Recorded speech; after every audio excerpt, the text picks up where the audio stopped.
지난 시간부터 저랑 넓게 하면 율법이에요.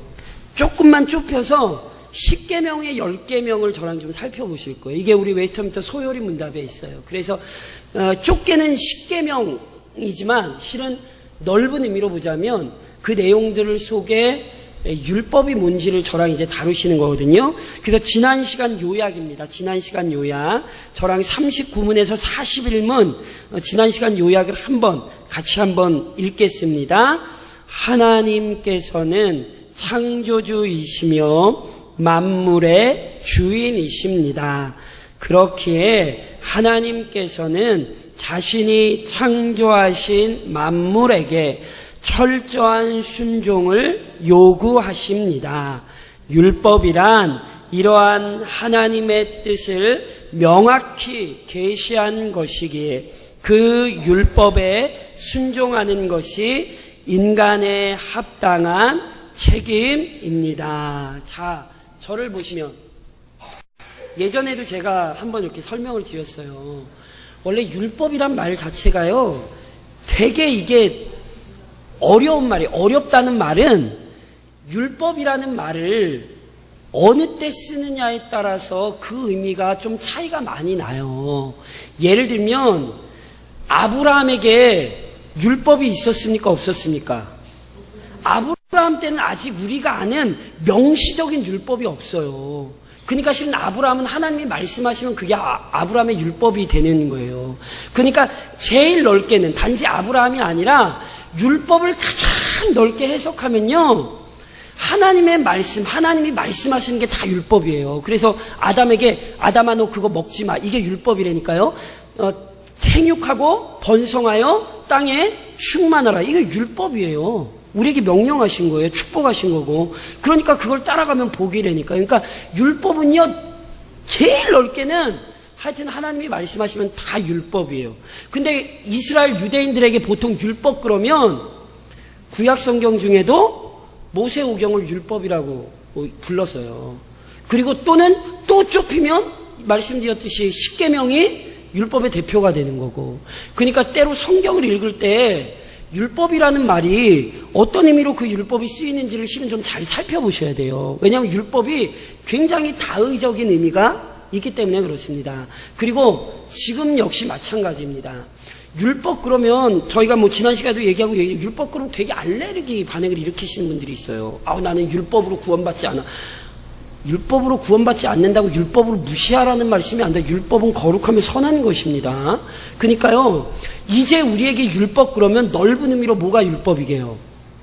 이제 우리에게 율법 그러면 이 66권 성경 하나의 말씀이 율법이에요.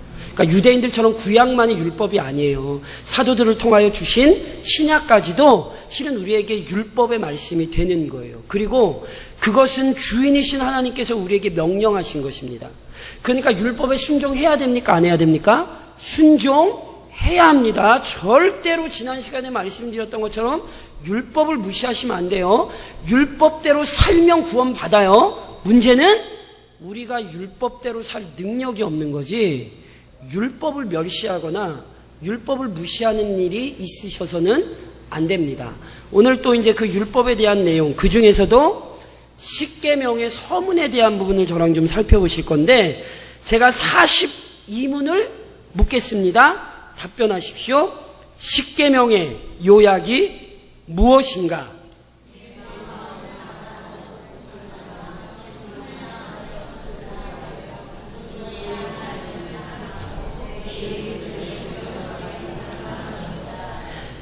예, 제가 43문을 묻겠습니다.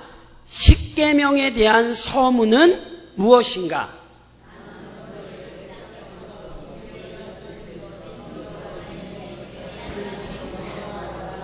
예, 제가 44문을 묻겠습니다.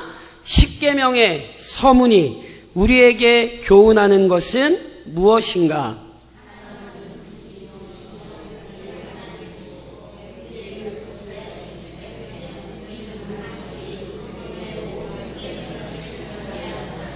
예, 자, 이제 좀 저를 보십시오.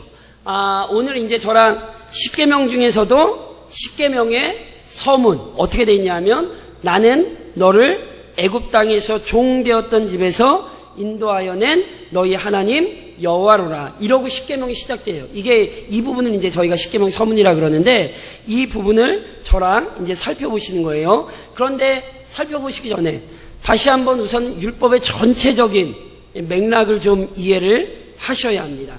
지난 시간에도 잠깐 언급드렸는데, 자, 율법은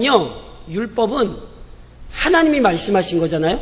그렇죠? 그러니까 율법은 누구를 드러내는 거냐면 하나님을 드러내는 거예요. 그래서요, 율법은요, 거룩하고 선한 것입니다. 왜 율법이 거룩하고 선할 수밖에 없냐면 율법을 주신 분이 하나님이시기 때문에 그렇습니다. 게다가 하나님은 한 번 말씀하시면 하나님의 말씀은 변합니까? 변치 않습니까? 변치 않습니다. 그러니까 보세요. 그런 의미에서 율법은 영원히 변치 않는 진리입니다. 그래서 우리 주님께서 마태복음에서 분명히 뭐라고 말씀하셨냐면 진실로 너희에게 이르노니 천지가 없어지기 전에는 율법의 1.1획도 결코 없어지지 아니하고 다 이루리라 그러셨어요. 우리 주님이 율법을 폐하러 오신 분이 아니라 율법을 완성시키러 오신 분이라 그랬어요. 그래서 예전에도 이미 설명드렸듯이요. 율법 그러니까 자꾸 이게 어떤 율법이 우리를 구속하고 율법이 우리를 못살게 굴고 율법이 우리를 힘들게 하고 절대로 이렇게 생각하시면 안 돼요. 율법은 거룩하고 선한 거라니까요. 그러니까 거룩하고 선한 것이 우리에게 유익이 되겠습니까? 악이 되겠습니까? 당연히 유익이 되죠. 게다가 율법이 우리에게 하나님을 가르쳐 주는 것이고 하나님을 보이는 것이기 때문에 이것은 절대로 우리를 죽이는 게 아니에요. 더 나아가서 변하지도 않는다니까요. 그래서 율법은 그러니까 제가 말씀드린 저희에게는 이제 넓은 의미로 율법이 이게 성경 66권이란 말이에요. 이게 예수님 재림하실 때까지 변합니까? 안 변합니까? 안 변한다니까요. 새로 나온 성경이 있다고 얘기하는 사람들은 다 이단이에요. 번역이 조금 달라질 수는 있어요. 그 시대에 맞게 우리 성경도 이게 번역이 달라진 거잖아요. 개역 개정 쓰시잖아요. 예전에 못 쓰셨어요? 개정판 쓰셨죠? 근데 이제 개역 개정 쓰시잖아요. 그러니까 이렇게 번역이 달라질 수는 있지만 이 외에 다른 성경은 없어요. 더해서도 안 되고 빼서도 안 돼요. 그러니까 좋아요, 싫어요? 좋죠. 왜냐하면 우리 평생 66권만 읽으면 돼요. 이 성경이 계속 덧붙여진다라고 생각을 해보세요. 어릴 때 읽었던 성경 말고 또 다른 성경이 생겼다고 생각, 얼마나 피곤해요. 근데 딱 66권만. 그래서 말씀드린 것처럼 더 이상 율법을 불필요한 것으로 여기는 건 역시 성경을 부인하는 거예요. 왜냐하면 율법은 여전히 하나님의 능력의 권위로 우리에게 요구하고 있기 때문에 그래요. 그런데 율법이 우리에게 요구한다라고 할 때 율법이 단순히 우리의 어떤 행위를 규제하는 것이라고 생각하시면 안 돼요. 바울이 로마서에서 이런 얘기를 해요. 율법으로 말미암지 않고는 내가 죄를 알지 못하였으니. 무슨 얘기냐면 이런 거죠. 운전들을 안 하시는 분들은 잘 모르겠습니다만 중앙선이라고 아시죠?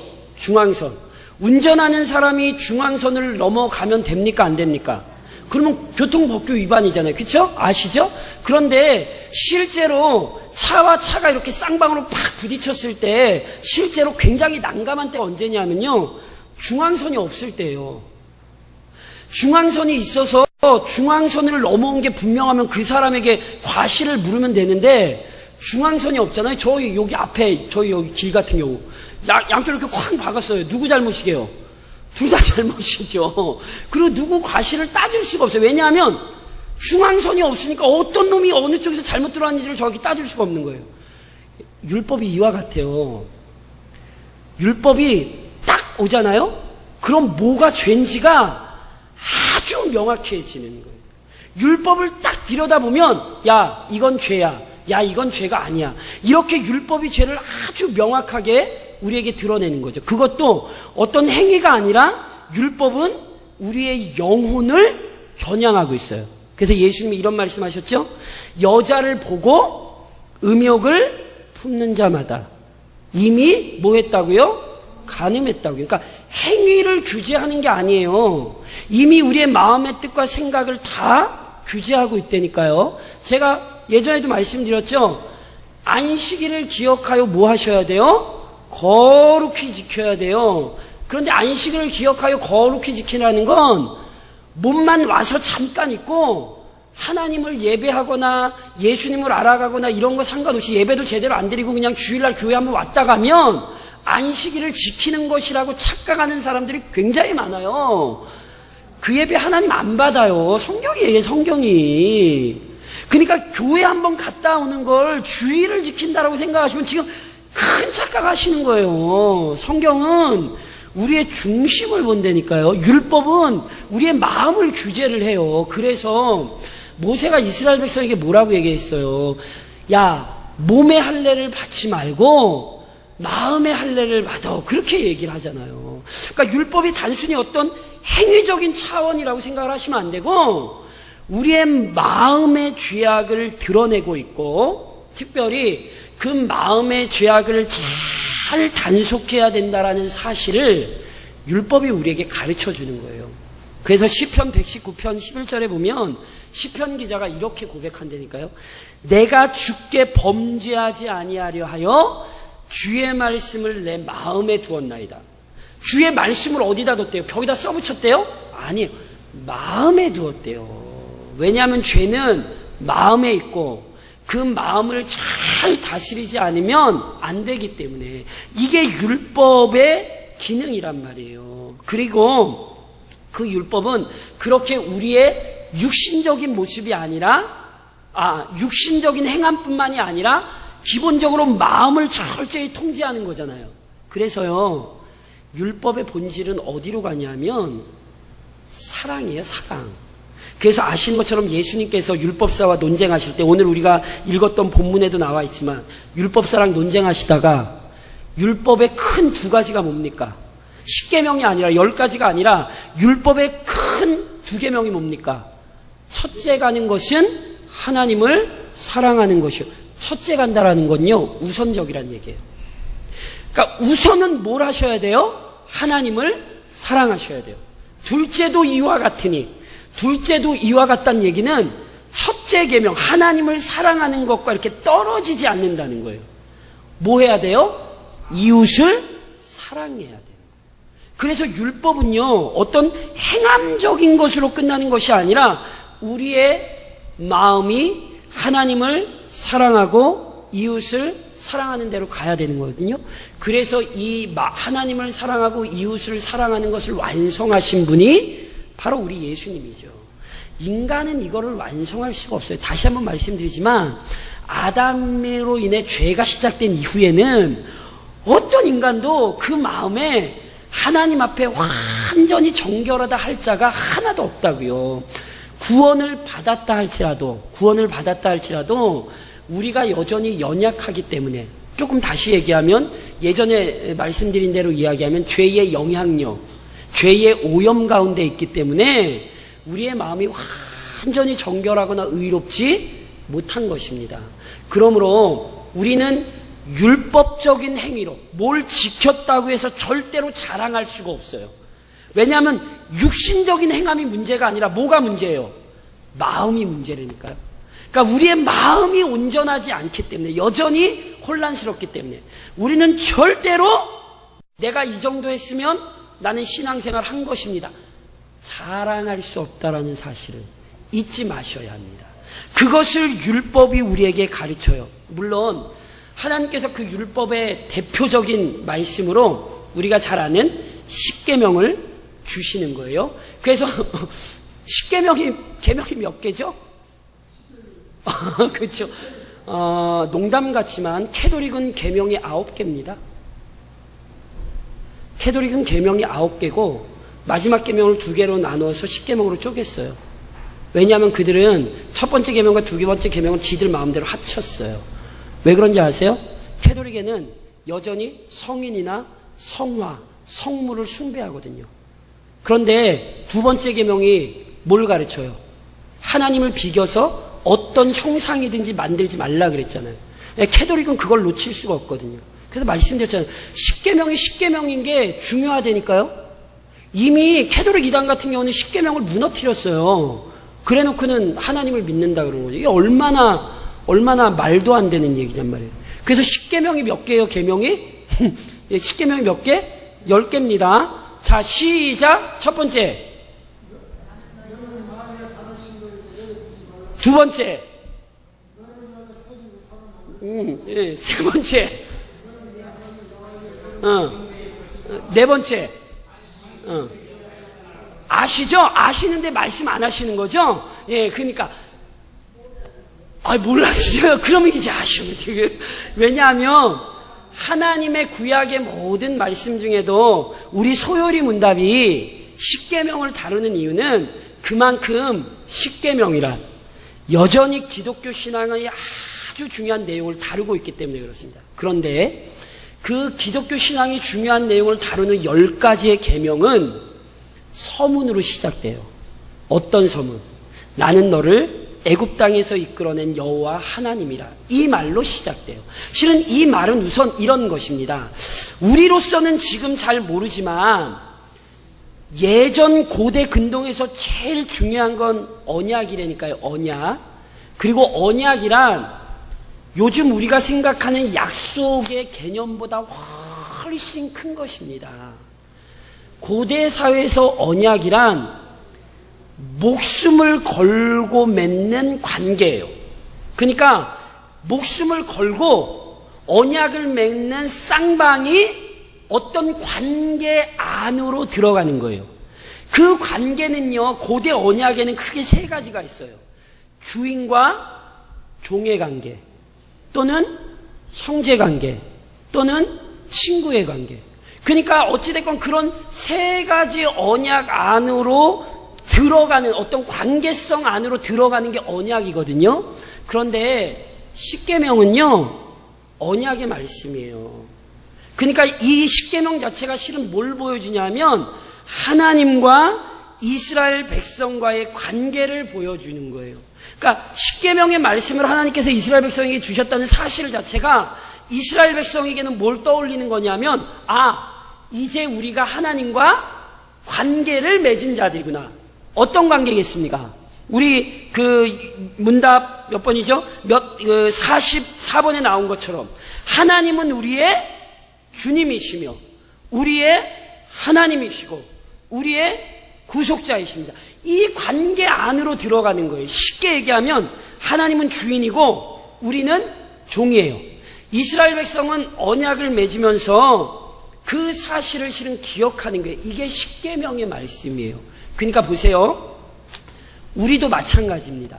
우리도 10계명의 말씀을 이렇게 대하실 때마다 우선 뭘 생각하셔야 되냐면 하나님은 나의 주인이시고 나는 하나님께 순종해야 하는 그분의 종이다. 이것부터 기억을 하셔야 되는 거예요. 10계명은 그걸 설정하고 들어가는 거예요. 하나님이 하나님이시고 우리가 그의 백성이라는 관계가 없이는 이 말씀들 자체가 성립을 안 한다니까. 이해하시겠어요? 언약 안으로 들어가야 돼요. 그러니까 보세요. 언약 안으로 들어가지 않은 사람들, 우리말로 얘기하면 불신자들에게 실은 10계명은 의미가 없어요. 왜냐하면 그들에게 하나님이 주인이 아니고 그들 스스로 생각하기를 그들을 하나님의 종이라고 생각하지 않기 때문입니다. 그러니까 서문이 우리에게 관계성, 그러니까 10계명이라는 이 언약의 말씀 자체가 하나님과 우리와의 관계를 우리에게 설명하고 있음을 우선은 기억하셔야 돼요. 더 나아가서 그 관계가 어떻게 맺어졌냐, 그 관계가 어떻게 맺어졌냐라고 할 때 이스라엘 역사에서는 출애굽이라고 하는 아주 중요한 사건이 있는 거죠. 그래서 하나님이 분명히 뭘 말씀하시냐면 내가 너 애굽 땅에서 이끌어냈어. 이게 서문이에요. 이게 지금 관계를 설명하는 거고 이 관계가 없이는 나머지 말씀이 필요가 없다니까요. 그러니까 하나님이 우선 그 사실을 기억시키는 거예요. 내가 너 종살이에서 이끌어냈다. 그러니까 애굽 땅에서 나오기 전까지 이스라엘 백성들은 뭐였습니까? 노예였습니다. 노예. 그렇죠? 그런데 이제 애굽의 종살이에서 풀려났잖아요. 그러니까 이제 더 이상 노예가 아니라 자유인이죠. 자유롭게 살 수 있는 그런 사람들이죠. 그렇죠?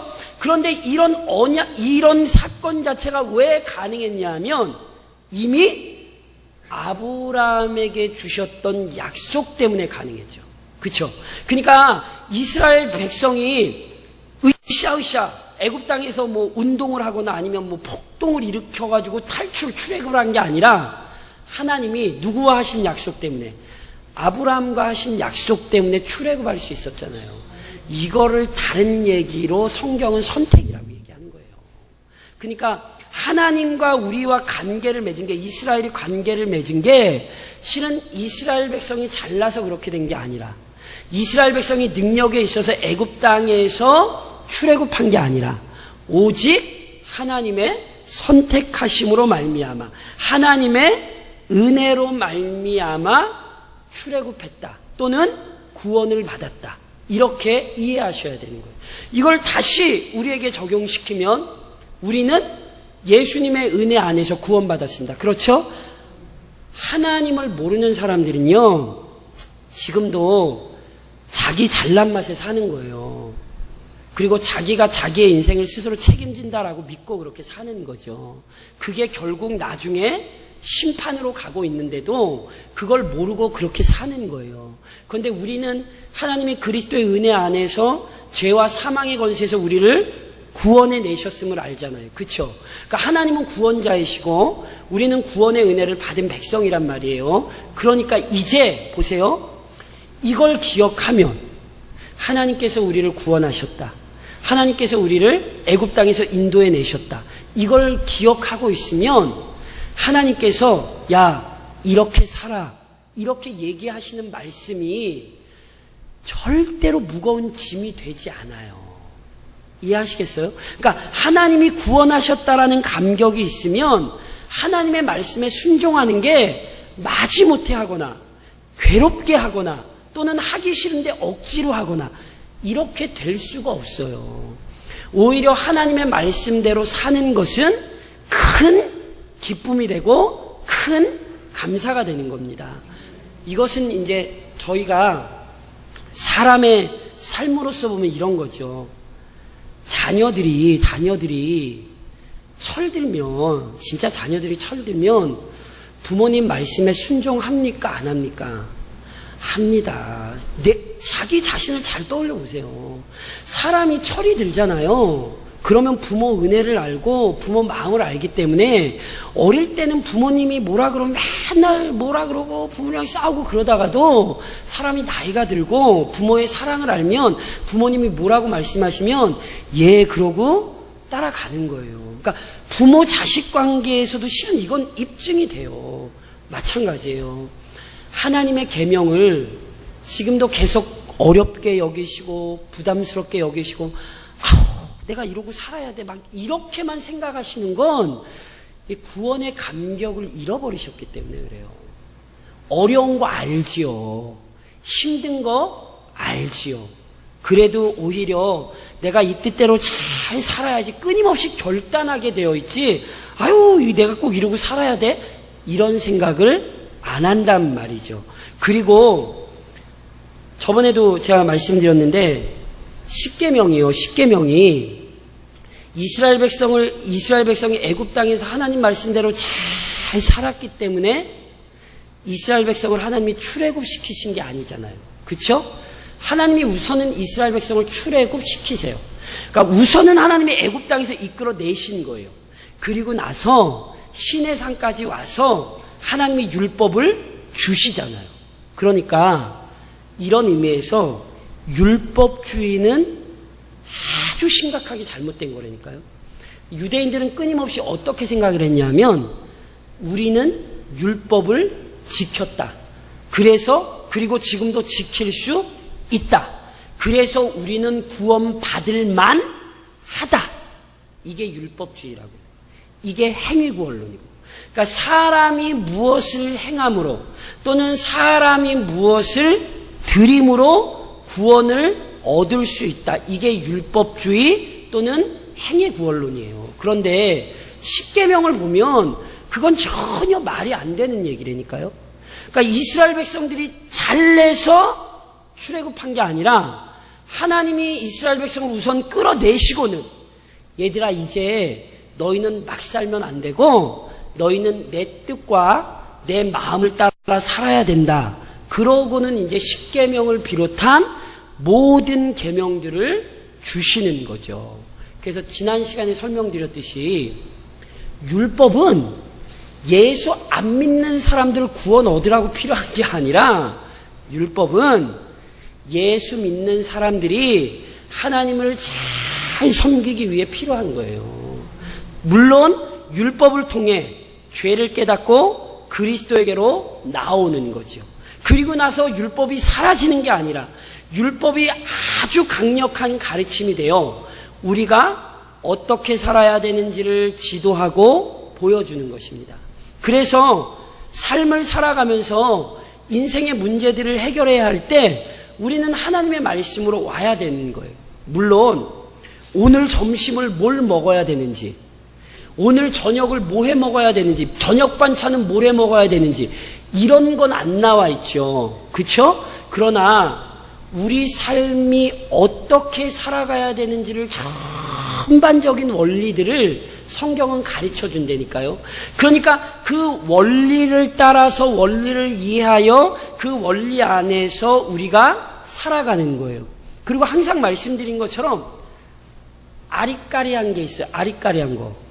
이게 맞는지 저게 맞는지 잘 모르는 게 있고 정확히 그 내용을 모르는 게 있어요. 이런 건 다 뭔지 아세요? 맘대로 하셔도 돼요. 죄 짓는 게 아니라면 맘대로 하셔도 되는 거예요. 왜냐하면 하나님의 율법이 우리에게 세세한 걸 다 설명하고 있지 않기 때문에요. 그래서 바울이 우리의 신앙에 아주 중요한 것을 이야기합니다. 절 따라하세요.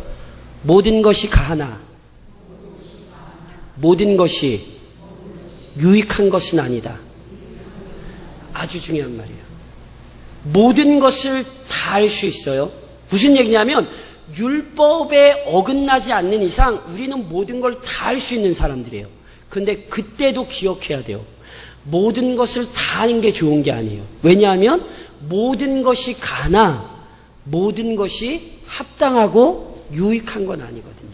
그러니까 그리스도인들은 이 유익한 것이라는 관점에서 뭐까지 끝까지 가셔야 되냐면 율법을 통하여 하나님을 사랑하고 이웃을 사랑하는 삶을 살아야 하는 것입니다. 이걸로 가야 되는 거예요. 자, 보세요. 내 마음대로 할 수 있는 일들이 있죠. 제가 지난주에 한번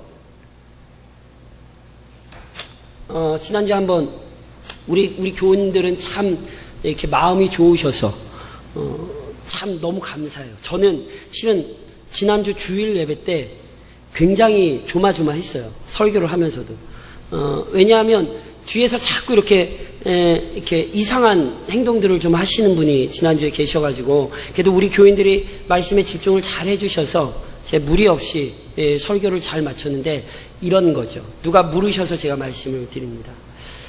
우리에게 복음은 누구에게나 열려 있습니다. 그렇죠.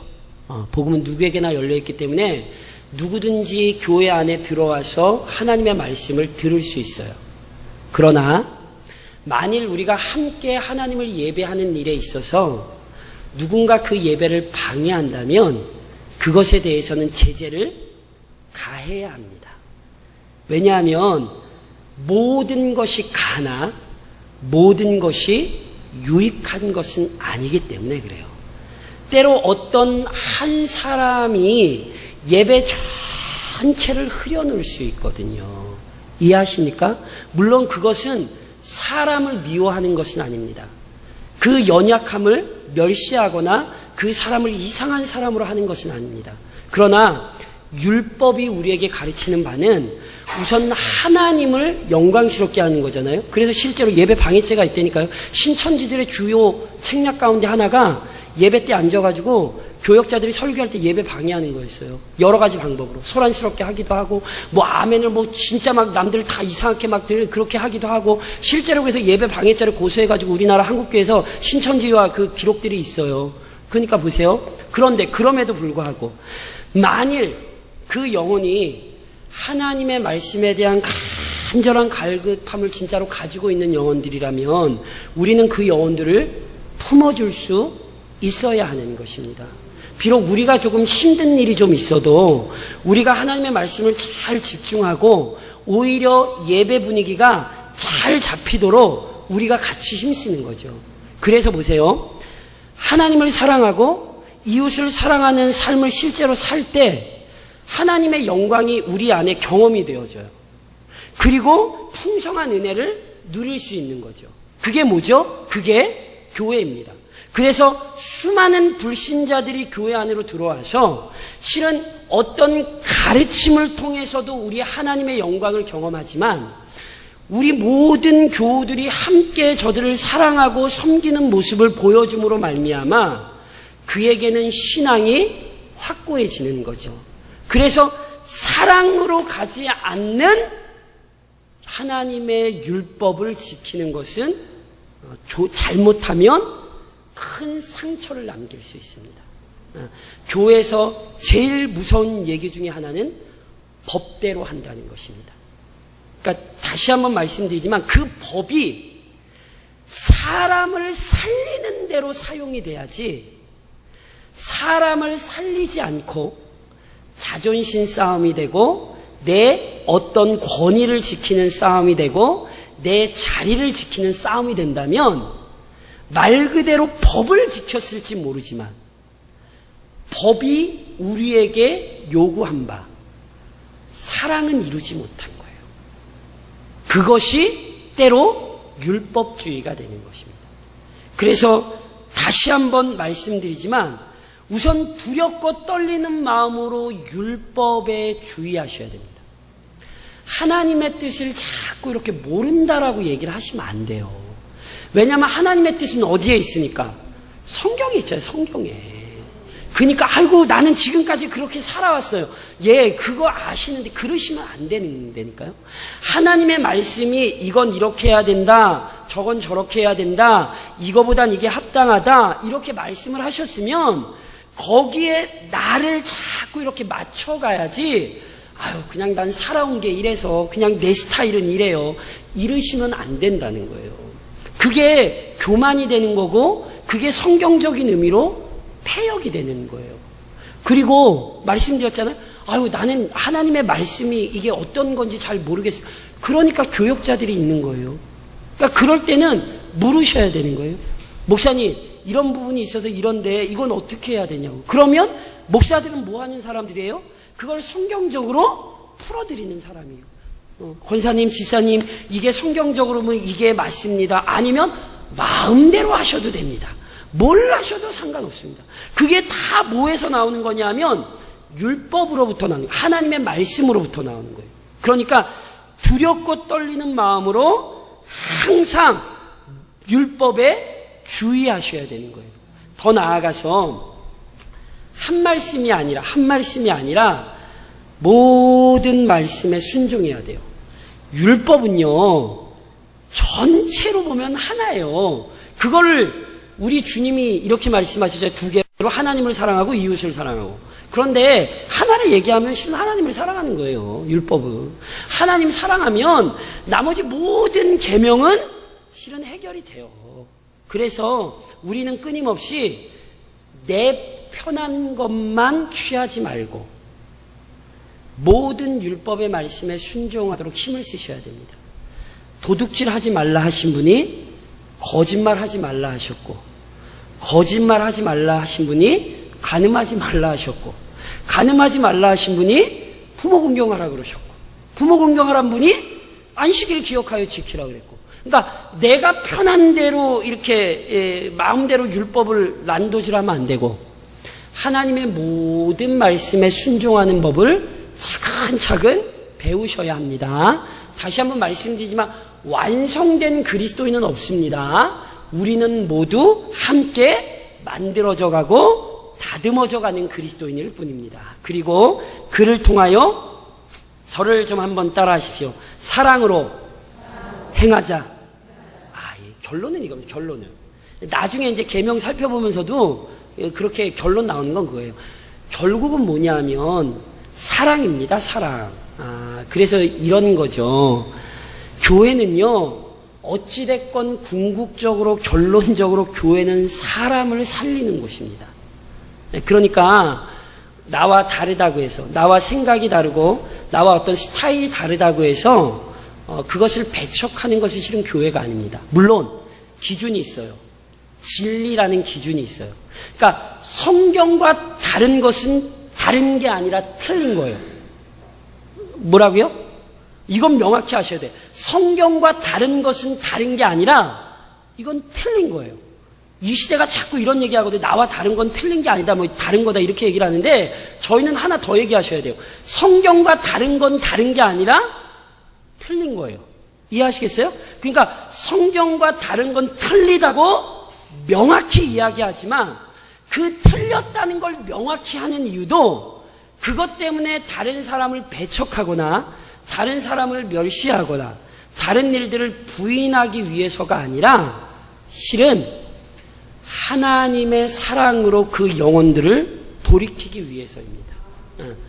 의를 위하여 박해를 받는 것은, 오전에도 말씀드렸죠. 의를 위하여 박해를 받는 것은 실은 내가 편하자고 하는 게 아니라 우선은 우리 주님의 영광을 드러내기 위한 것이고 그것을 통하여 실은 기독교 신앙이 세상 가운데 두렵고 능력으로 드러나기 때문에 그렇습니다.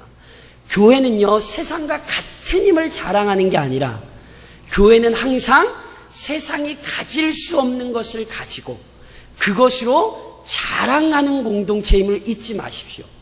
그래서 베드로가 안진뱅이 살리는 사건 기억하세요? 그때 베드로가 안진뱅이에게 뭐 하면서 그 손을 잡아 일으켰습니까? 은과 금은 내게 없거니와. 단지 그게 돈이 없다는 게 아니에요. 기독교 신앙이 가진 게 뭔지를 명확히 아는 거예요. 기독교 신앙이란 금과 은을 갖는 게 아니라고요. 기독교 신앙이란 그런 걸 권력으로 사용하는 것이 아니에요. 그런데 기독교 신앙이란 금과 은은 없지만 분명히 뭘 가지고 있어요? 그리스도 예수의 이름으로 말하노니. 그러니까 우리가 뭘 가지고 있는지를 기억하셔야 되는 거예요. 우리는 그리스도를 가지고 있고 우리는 말씀의 권위를 가지고 있습니다. 그것을 통하여 단순히 틀렸다는 얘기들을 하는 사람들이 아니라 틀린 자리에서 죽어가는 영혼들을 살리기 위해 수고하시고 헌신하셔야 됩니다. 그래서 다음 주부터 우리가 십계명을 하나하나 살펴보겠지만 전체적으로 저를 좀 한번 이렇게 따라하시면 좋겠습니다. 율법을 마음속에 새기고 사랑으로 행합시다. 예, 율법을 어디에다 새기셔야 돼요? 마음에 새기세요. 마음에.